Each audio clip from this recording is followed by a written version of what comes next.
Okay. Good morning, everyone, and welcome back to the MEANZ Business Net Zero Insights webinar series.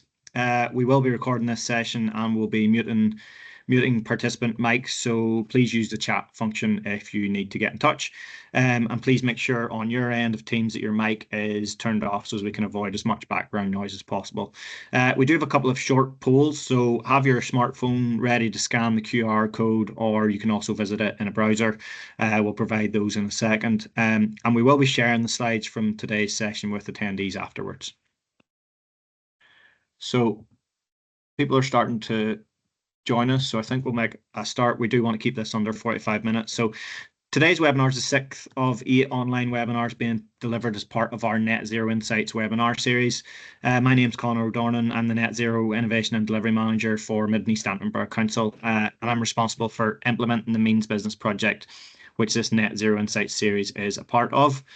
This webinar is all about carbon accounting and emissions reporting, why you need to do it and how it can drive your competitive advantage. And we're delighted to be joined by two excellent speakers today. First, to help us understand the concept and explain how it can be put into practice, what it might mean for your business, and then secondly, to hear more about a company's perspective. So we will hear from Ben Craig at carbonfit, followed by a fireside chat between Ben and Orla Corr of MEANZ Zero Modular Buildings. So, as I noted, we will be asking you to answer some poll questions during today's session. So if we can move to the next slide, Donna, use the QR code on the screen or the reference number at slido.com on your browser. You can join us either way. We're just trying to track some of the learning across these webinars and even during this webinar today. So we will, if you want to scan that QR code now, you'll have the poll will be ready to go. So today's format, I'm going to quickly run through what we hope to cover on the webinar, and after a quick introduction to the MEANZ Business project, I'll then be passing over to our expert speakers for this morning's session. So Ben is our first expert speaker. He's Head of Partnerships and Business Development at carbonfit, and he'll share his thoughts on what carbon accounting is and why you need to do it. And then Ben will have a discussion with Orla Corr, who is Director and Co-founder of MEANZ Zero Modular Buildings, to find out about why they started carbon accounting, what benefits it's delivered for them, and the lessons learned along the way. We will have a Q&A with our speakers, so if you have any questions, just post those in the chat. So what to expect: maximum 45 minutes, 10 minutes from Ben, and then 10 minutes as a fireside chat. Post your questions in the chat for us and we'll pick those up at the end. Just a reminder, the session is being recorded and we would really appreciate your feedback on the polls at both the start and the end of the webinar. So the MEANZ Business project's an Innovate UK funded fast followers project. It's all about, it's part of the Net Zero Living programme, and it's all about helping local authorities to address non-technical barriers to achieving net zero targets. So our project, we hope, will increase understanding and knowledge of decarbonisation and net zero, and this webinar series is helping us to do that. So there's 4 main work packages as part of this programme.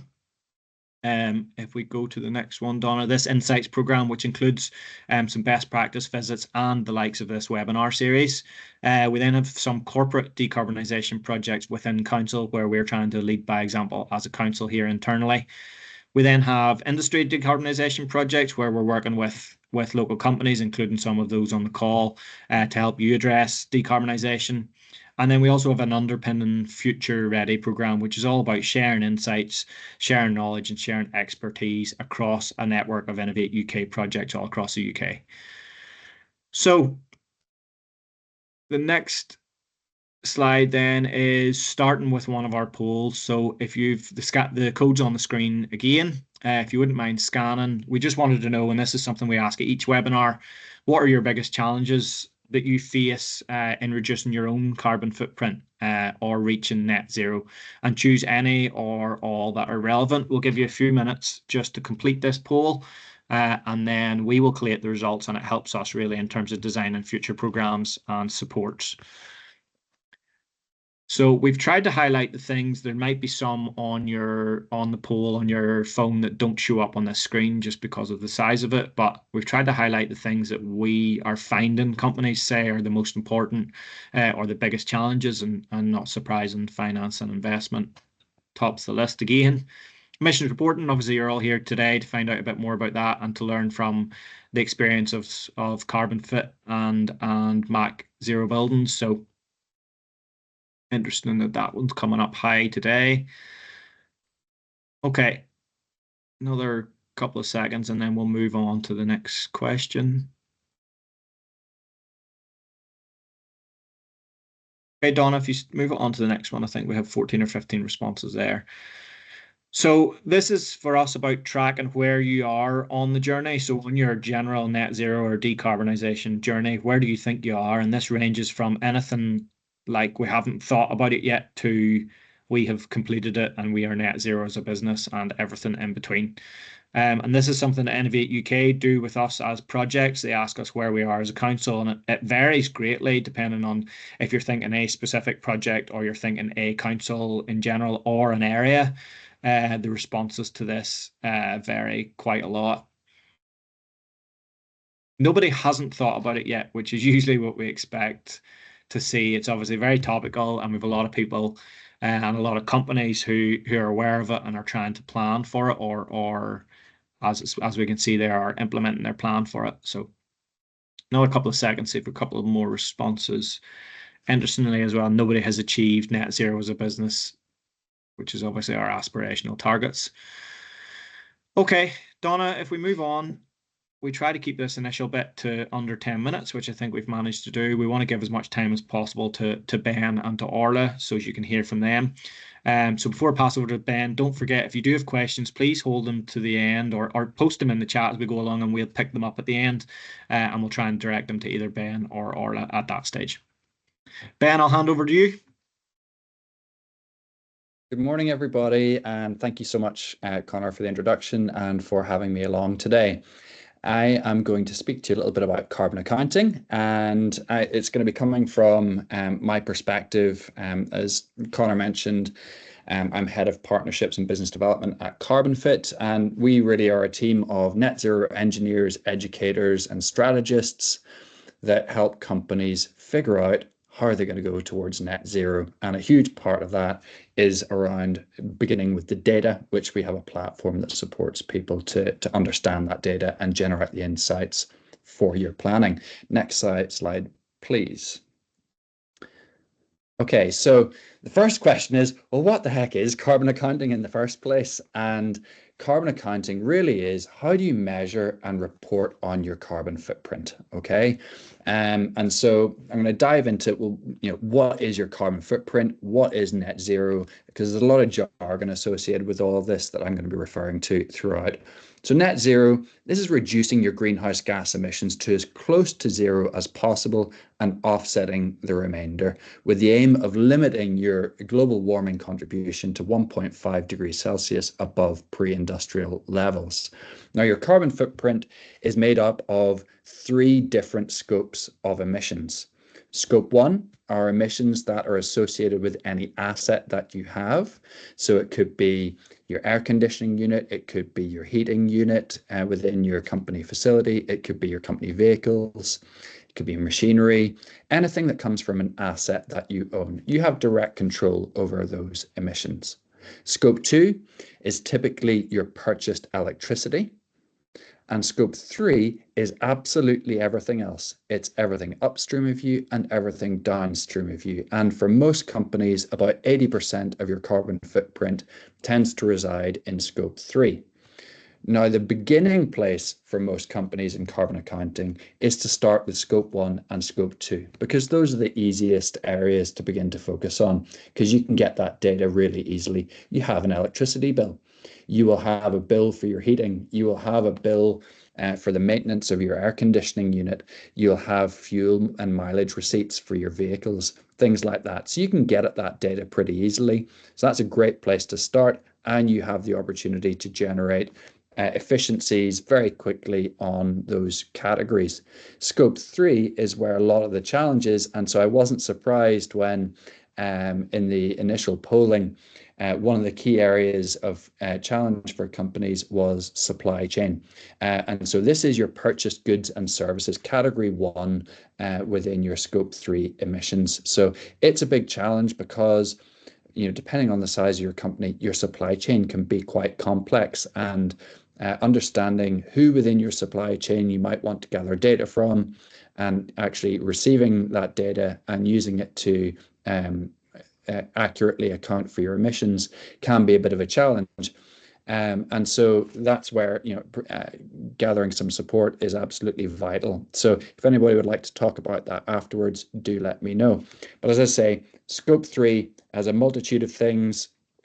Some typical areas are things like employee commuting, business travel, waste generated in operations, any logistics and transportation of your product, either goods and services coming into you or being transported out to the consumer, the use of your sold product, and the end of life of your sold product. Those are all kind of key areas of your Scope 3 emissions.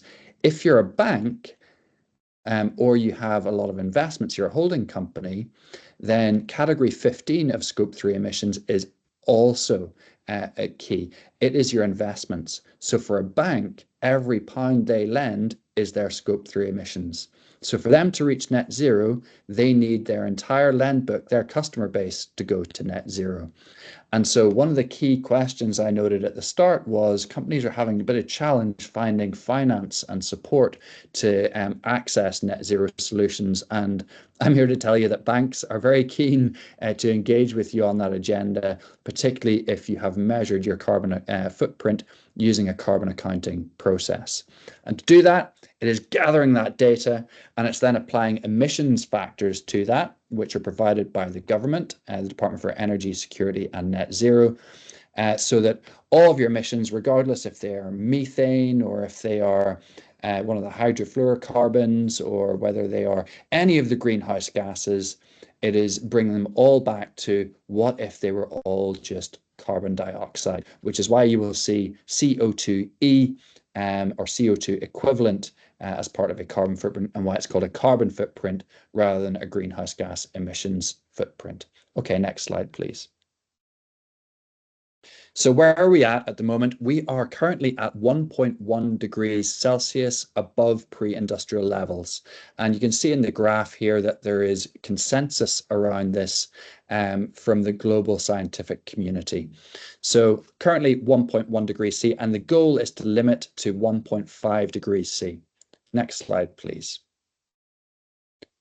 So what would the world look like at 1.5 degrees C? Well, we're going to see an increase in some of the things that we are already starting to see at 1.1, and it will be on an exponential scale. So we will see increased extreme weather, such as drought, flooding, hurricanes, and fires, all of which we're experiencing at the moment. Biodiversity loss, so the inability to grow crops, the loss of species across our ecosystems, which then lead to food insecurity, which means things will not be on our shelves. You may have noticed challenges in getting bananas at the moment in our local supermarkets, or coffee, and the prices of these things starting to go up. And that a lot is to do with not only supply chain challenges, but also the challenges of changing climates where food is being grown. You will also see the cost of goods starting to go up as we have increased scarcity. You'll see displacement of people due to economic conditions, climate, or devastation. And you will see sea level rise. And this is a big concern for banks and insurance companies, because as sea levels rise, any of the big port cities of the world, of which Belfast would be one of the smaller ones, you'll start to see areas of land that have assets on them, buildings and so on, no longer being above the waterline. And so those assets become uninsurable and no longer viable. So from an investment risk point of view and an insurance risk point of view, that is significant. So if you can help those financial institutions and insurance companies reduce, that is to the good. Okay, next slide, please. So what does your business need a net zero plan? Obviously, we don't want what was on the last slide, but in business terms, hard-nosed business, this is about competitive edge. This is about client requirements. You may have already received phone calls from clients asking you what your emissions are and what you're doing about it. You may want to generate energy and cost savings. So the price of energy is obviously going up. If you can reduce your consumption, that's going to reduce your costs and also your emissions. As I mentioned previously, Scope 3 emissions mean that bankers are interested in giving you money if you're doing something to reduce your carbon footprint. You're also going to future-proof your business because the next piece there is around increased legislation. So as you know, your customers are asking you, as the government is increasingly asking you what you're doing on this, you will be future-proofing your business by ensuring that you are prepared to be able to properly account and report on it.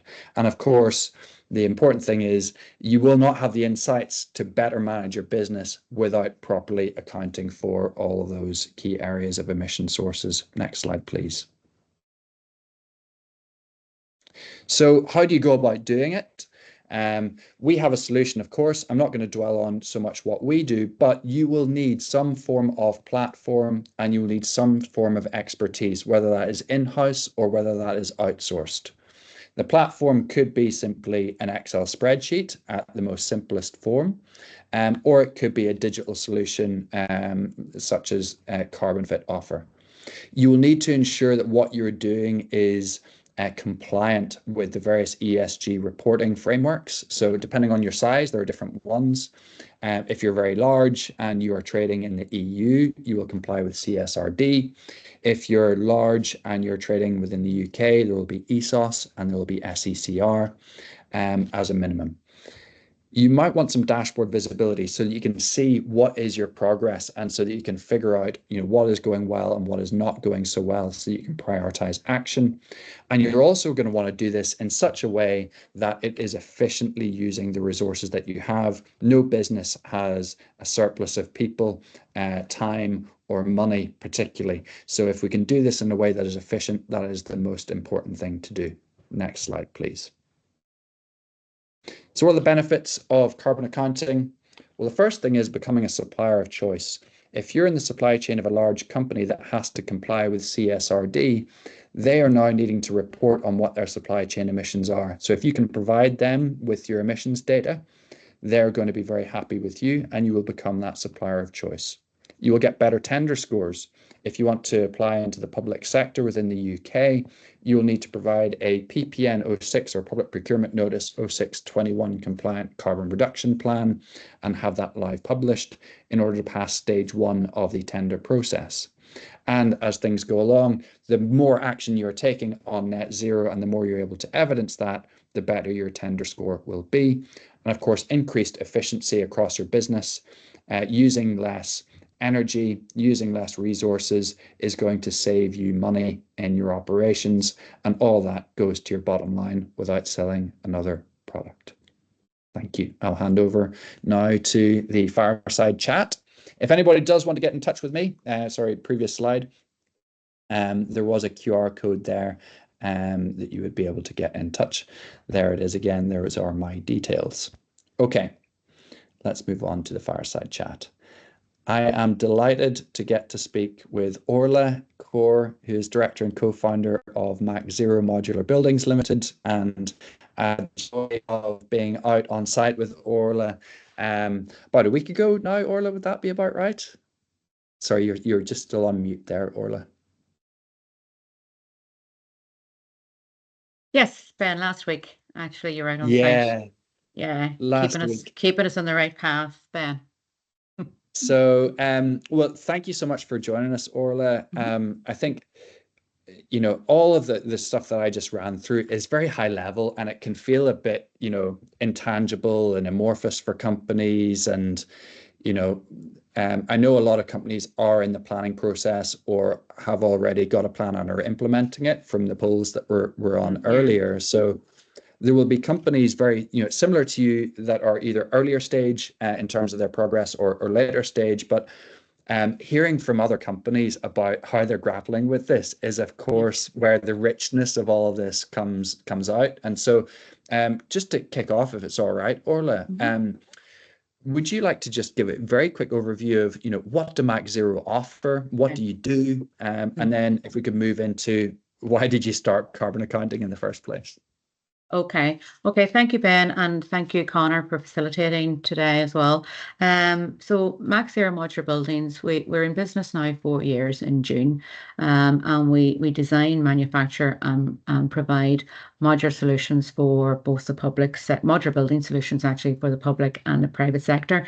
But these buildings align with sustainable designs because one of the requirements that we must deliver is NZEB buildings, which means NZEB being NZEB, which is nearly zero energy buildings. And we have noticed that clients are now pushing and promoting that they want to have ZEB buildings, which is zero energy buildings. So we saw an opportunity in the market 4 years ago to get into this space, and I was previously a shareholder and group, so it was in my DNA. But certainly the net zero, the NZ building was we saw as an opportunity. As I say, it's a new business, so 4 years in. If I was being totally honest, the reason for us is threefold. First of all, it was market driven. Clients wanted NZ buildings. Secondly, there's commercial reasons for looking at our own carbon reduction plan. And thirdly, albeit that's probably moving up the agenda, is the UN Sustainable Goals and our ESG compliance and really doing the right thing for society, community, and globally. But I noticed with your on the survey that people are either starting to look at a plan or have just started a plan, and that's where we are. And you do struggle with, you have to be compliant, and governance is always very high up in the agenda, but equally you have to balance overheads and you have to be real about your financial constraints and your investment capacity. So we have looked at all of that, and given that the key drivers that were coming at us, that we felt that we had to invest in this journey. And thankfully we were able to align with the Mid-Ulster Council, the regions that ran a programme last year, and that was started in July last year. That is how we got involved. So commercial reasons, market-driven reasons, and the UN Sustainable Goals and doing the right thing. And those particular reasons sort of change status and priority over time, which is an interesting journey to be on. That's brilliant, Orla, and thanks for that overview. Really, really helpful and fascinating to just understand a little bit of, what has the journey been to date, and at what point did that, choice come in. And market factors are absolutely driving action there for you. And you also mentioned there are commercial reasons as well. So there's market forces driving you towards it, and then there are those commercial reasons, and of course there is, you mentioned that third strand there for you, which is around doing the right thing. Yes. And so, and kind of thinking about those three strands, are there any, kind of benefits to you? Have you started to see, and I know you're kind of quite early on in the journey, but have you started to see any benefit across any of those three strands of doing anything on this? Yes, well, maybe if I start with commercially, we have a client, Department of Education in the south of Ireland. We're on a framework with them. They are very adamant the buildings must be NZEB. So we have to look at the design of our buildings. So we look at various, so we look at fabric first, which is really the materials, the insulations in your walls, floors, roofs. Secondly, you look at the site location of your building so that you're ensuring that you're getting best sunlight, etc. You're also looking at the so design optimization, so you're not actually building a building that's too big for its actual purpose. And the final thing really is looking at your sort of mechanical and electrical systems, which really is the key. So we were doing that in our products and offering that product to our customers. And then we actually said we're not actually doing this ourselves. So that was sort of a eureka moment to say, right, well, if we're doing it for our customers, why are we not actually doing what we say we're doing? So that's how we sort of looked then to ourselves, and we then agreed that our scope 1 and scope 2 actually could be very easily achieved. So we really started our baseline 22-23 we started then getting educated on this 23, 24, and now we're into probably our first sort of year of reporting. So that was the first thing. Secondly, then moving on to the procurement, we are, as I say, a public sector supplier.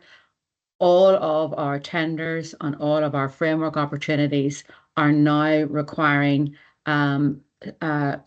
carbon footprint plan, a reduction plan, a net zero pledge, and also now, as it has evolved, looking to see how we monitor and how we measure.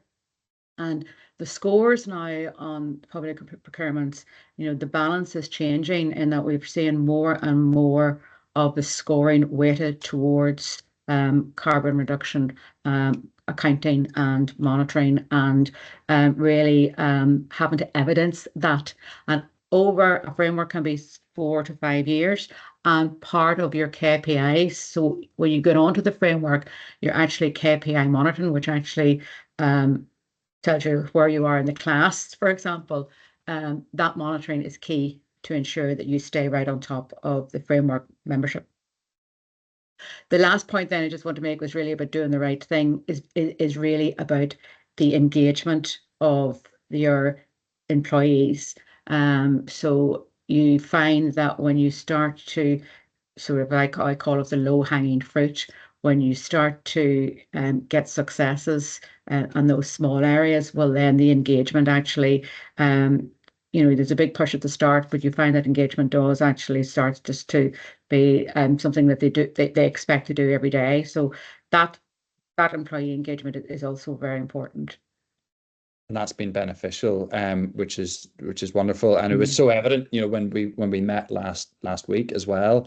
I'm conscious that one of the key things that people will be wanting to take away from here are maybe some lessons learned, or any insights that you might be able to share. Any advice that you would give, Orla, to the companies that are on the call today. Okay.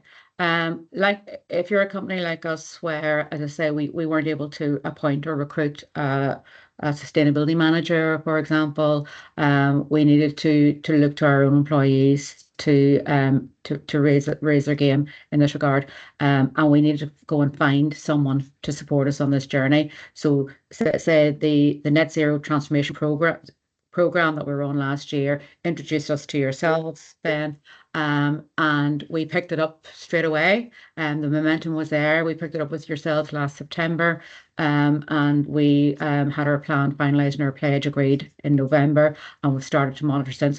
That really helped us, and obviously there's other companies like yourselves, but what I'm finding is the ability for us you've kept it very simple, and we understand how we need to report monthly, and that goes into the portal, and the reports that we get back are very encouraging. We're starting to see encouraging themes and trends. So for us, it was about getting somebody to externally who was informed to come along the journey with us. The first thing we tackled was scope 1 and scope 2. We went out to the marketplace. You guys helped us in regards to our energy procurement. With the resources in-house, I wouldn't have been able to do that in-house. So that was very useful. And we're confident that we actually will meet our scope 1 and scope 2 pledge by 2030, which is to reduce by 50%. That's fantastic, Orla. Thank you. So I suppose, the key point there probably is keep it simple. Yes. Start with scope 1 and 2, and kind of begin there. Get some support to help you along the way with it, whether that be through a scheme such as the one that you came through, or whether that is, kind of reaching out to people that have been along the journey, or our advisors out there in the marketplace to support you with that. Would that be fair? Yeah, that's absolutely right. And we've overcome that, and we're in a good place. Now our challenge is, as we talked about last week, Ben, is the 80% of the carbon accounting is in regards to the scope 3. And we are in the construction industry, and the supply chain suppliers are in a good place. Subcontractors, not so much. And we are finding that that is the challenge. So we have agreed, for example, last week we agreed how we were going to monitor, and we're going to use the spend-based approach, which actually simplifies things for us. But I already see that I want to move that to actually more detailed approach, because I can see that coming. I can see our public procurement needs will require that detail. But at least we've agreed mutually how we can keep it simple, but at the same time be thinking about how we can actually be a bit more detailed in that monitoring. And that is going to, during our procurement of our subcontractors, we're going to have to really just bring that carbon accounting in, just like we do with our insurances and our risk assessments and method statements when we're actually out pre-qualifying our subcontractors. We need to bring carbon accounting into those criteria as well.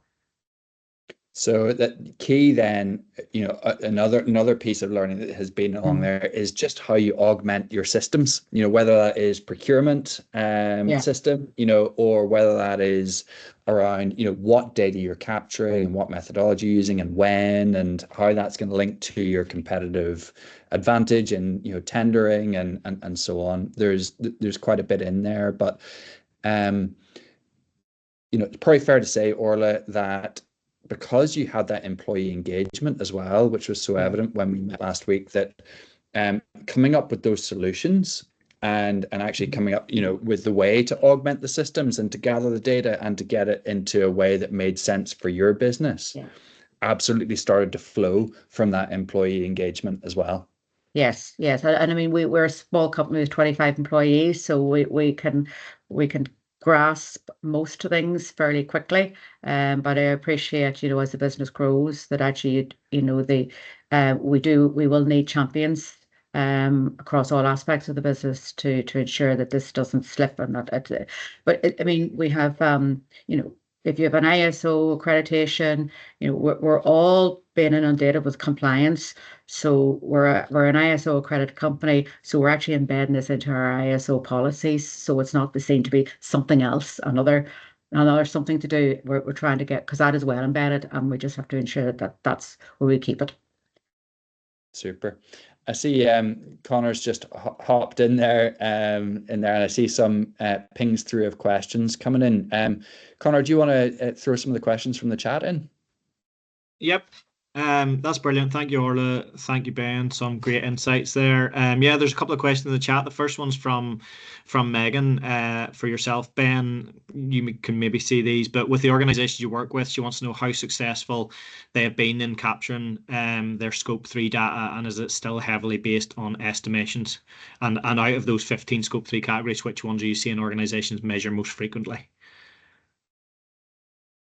Okay, great question. What I would say is we're starting to see most large organizations have now completed at least the spend-based assessment of their category 1 Scope 3 emissions, so their supply chain. So they've looked at that spend-based method, and they are now starting to gather the real data.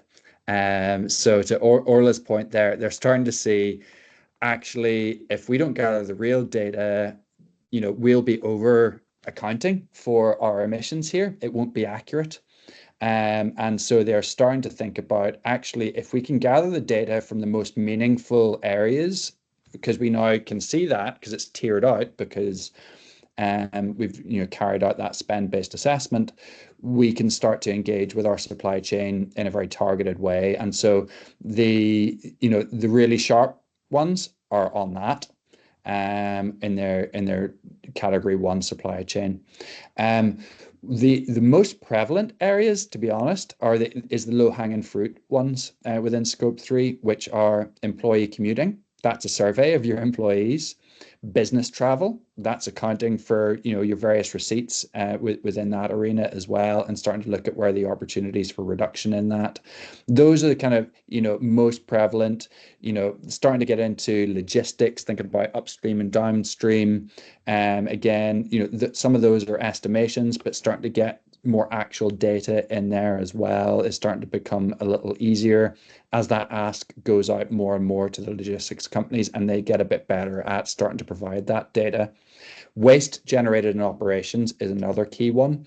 And often companies will have, data on where is their waste going, at least at the cursory level. I think going a bit deeper is really where the crux of that one lies, and how you can start to embrace the circular economy of principles that will start to eradicate that waste and turn it into a resource that is either an income stream or that is an input back within the business and circulated through that way. So that hopefully gives a bit of an overview. Yep. Hopefully that answers your question as well, Megan. There are a couple more if we could get to them very quickly, if you don't mind. The next one was from Ed McDonnell, and a question, I suppose, for both of you, but he's asked about what advice would there be for small businesses, even tradesmen, going forward to future-proof their business regarding decarbonisation. And Orla, I suppose you mentioned that suppliers are doing this well, or certainly further down the road, but some of your subcontractors who would probably fall into that category, maybe not so far along. Would you have any advice for them from your experience? Well, what we've done in terms of, for example, under your health and safety requirements, we've assisted with developing the risk assessments and method statements. So we would see this as something very similar, that we would actually bring them in and actually showcase what we are actually doing. And we find that they're very receptive to that, and if we can try and keep it simple, I think that's the secret, and get the buy-in, and then allow them to develop as time goes on. But we would take the lead, and we recognise that we would take the lead and bring them in and educate them internally. Yeah. And you've both mentioned keeping it simple a couple of times there, which is just a challenge in itself. I suppose there's so much information out there, and maybe misinformation at times too, that keeping it simple for somebody that's just starting out in the journey can be a real challenge in itself. Okay, thank you. We'll take one final question. There's one final one in the chat from Adrian. He has a couple of points to this, so if you wouldn't mind touching on them if you can, very, very briefly. Orla, the first one for you is, do you have a sense of the cost premium for nearly zero or net zero? Yeah, I mean, like anything, new technologies, over time the price reduces, and there is a raft of supply chain in this field. So actually, I would, given both the capital cost and then the running cost, we're at cost neutral. Okay. Excellent. The second part of that question was general net zero skills availability in the marketplace for employees and within supply chain. Is knowledge increasing, and is that evident in those skills? Difficult for us to comment on that because we're actually educating in-house. And that's back to my point of needing someone like carbonfit to work alongside us. So if we find that we have knowledge gaps, like last week, for example, we had carbonfit in to actually train site managers, for example, on why we're doing this, number one, and then what the requirements were for them. So we're not in the position yet of going out looking for experts to employ in-house. We're actually trying to develop the skill set in-house, and I think that's the approach that we all should be taking. Yeah, you would hope that would have the benefit of bringing your entire team along. Yes. Ben, you were going to touch on that? I was just going to touch on, I think what Orla has just said is, to be honest, what we're experiencing generally is there tends to be somebody within the business that is the kind of champion on this, that maybe has a little bit more knowledge than everybody else, or has gone to the initial course. And is starting to get their head around what does this mean operationally for us as a business. And as you start to come along against those operational challenges of integrating things into your business, there's then the need to upskill others within the business. And, whether it's the likes of carbon literacy training coming in, or the kind of session that we did last week, which was very practical. It was just, we didn't come in with, here's a prescribed workshop. It was, let's come in, let's talk to the managers, let's give it, do a bit of jargon busting, but actually, what are you dealing with day to day? And, how can we actually come up with some solutions that are going to help you in the here and the now? So it being very practical, and that goes back to the keep it simple thing, make it really relevant. I think there are some wonderful training courses out there. There are lots of people that are engaging with those. Even internally for us at carbonfit, we have a wonderful employee who looks after marketing, who is going to a Department for the Economy funded sustainability training program at Ulster University on a Friday, for example. And has found that really, really beneficial, because she came through with a marketing expertise and has learned lots about sustainability through being at carbonfit. But, that ability to go and take some of those deeper dives, and, that continuing professional development has been really good. And I think there is evidence of lots of companies doing similar sort of things, whether that's an executive leadership program or a bespoke thing coming in. It's a mix of all of those things, I think, Connor. Yeah. And we have a group of companies we're working with in Mid and East Antrim at the minute, actually, and that's exactly what they're looking at, is a couple of different levels of training, from the very basic carbon awareness and carbon literacy through to like a business sustainability course, and we're working with them on that at the minute. So certainly an appetite for it across the board. Finally, just very quickly, Orla, if you don't mind, the final part of Adrian's question was noticeable differences in the ask of public sector in their contracts between Republic of Ireland, Northern Ireland, and then markets further afield. Are you seeing noticeable differences? I would say that the GB marketplace is very weighted and in this, and we're seeing it everywhere. Less so in Northern Ireland, but we're also seeing it in Republic of Ireland. That the original was through the product which they wanted, which was an NZ product, but now very much through the social impact, and wanting to see evidence of monitoring. Northern Ireland would be, I would say, GB, Republic of Ireland, and then followed by Northern Ireland, if I was being, totally from what my experience across those sectors, or those regions rather. Okay, great. Thanks, Orla. Thanks, Ben. Thanks for your questions in the chat as well. Donna, if we move on to just the final couple of slides, we do, as I said at the start, want to track some of your learning or some of your thoughts and feedback throughout this particular webinar. So the next poll is on your screen now. Again, the QR code's there. Very quickly, we'll give kind of 20 seconds for each of those, but has your knowledge and understanding of carbon accounting and emissions reporting practices increased? Have you found this useful, I suppose, is our question there. We have one or two answering, so we'll give, as I say, another 10 or 15 seconds so as we can collect some information here. We put this on every poll. We don't see too many people saying no as a response, but obviously it just helps. Maybe this one would have been better done anonymously, but no, not surprised that the feedback there is that people have a better understanding. Okay, Donna, if we move on to the next one, I really don't want to run too far over if we can help it.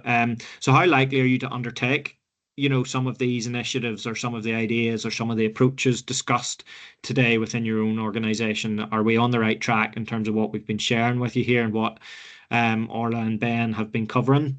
And if not, you can always post in the chat if there's something else you would particularly like to see. Okay, and I think we have one more if we move on to the final one, Donna.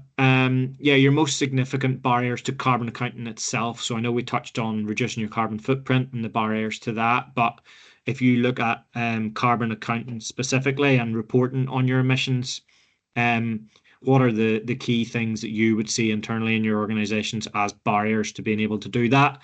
And you can select more than one response here. Again, it just helps inform what we do as a council and within our projects in terms of supporting industry and where we need to focus our efforts. And we will track these, as I say, across all 8 webinars and under each of the subjects and the topic areas, and we'll try and use that to help us as we move forward. Okay, 11 or 12 responses there, which is great. the final slide then really is just about directing you to some of our remaining webinars on this series. So there are 2 remaining webinars, one on the 8th of May on circular economy, essentially, and then one on the 12th of June on sustainable investment planning and finance, which obviously has come up quite a lot in terms of identification of barriers. If there's anything else you think you'd like us to cover in future, please let us know. We'll be circulating dates and registration information in due course on these remaining webinars. So keep an eye on our social media and on the emails for that. We have some excellent speakers lined up for each of these already. So stay tuned. And then finally, just I think the last slide's maybe my contact details. And as I say, we'll be sharing the slides from this, so you'll have Ben's details, and we can share Orla's too if she's happy enough. And we'll be sharing those after, and we'll be posting the recording on our council webpage. You can scan the QR code there if you want to get in touch with me directly. And I suppose all that's left for me to do then is thank Ben and Orla for your time and for your input this morning, and thank you to everybody for joining and for the questions in the chat, and we'll see you all for the next webinar on circular economy on Thursday 8th of May, and again it'll be 11 o'clock. So thank you. Thank you, Connor. Thank you, Ben. Thank you.